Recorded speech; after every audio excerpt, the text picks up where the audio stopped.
ñu ngi leen di nuyu di leen jaajëfal yéen ñi nga xamante ni si yéen suivre chaîne bi Multi Astuce TV. tey nag dañoo dellusiwaat ci suñu leçon apprendre à lire et à écrire maanaam jàng lire ak bind. tey nag ñu indil leen la lettre F. F nag ci consonne la bokkul ci voyelle yi. ba léegi mën nañ ko lire fa comme vidéo yi passé la lettre F dañ koy jël ñu boole ko ak voyelle yi ngir mën cee am son wala syllabe. voyelle yi nga koy booleel mooy A, O, I, E ak U. léegi dañuy jël suñu lettre F teg ko ci kanamu voyelle yi ni pour mën a am son. fa A, fa nga boole ko ak A da ngay am fa. fa O, fa O, fa boo ko boolee ak O da ngay am fo.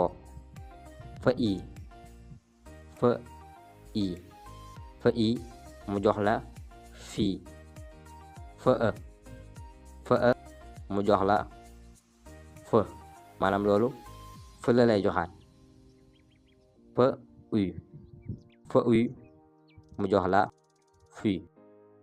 kon gis ngeen na suñ ko boolee ak voyelle yi son yi lañuy jox.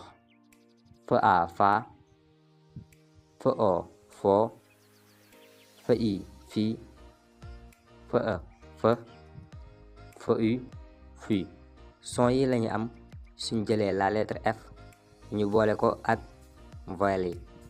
léegi dañuy ñëw lire deux mots ngir ngeen gën a mën a comprendre.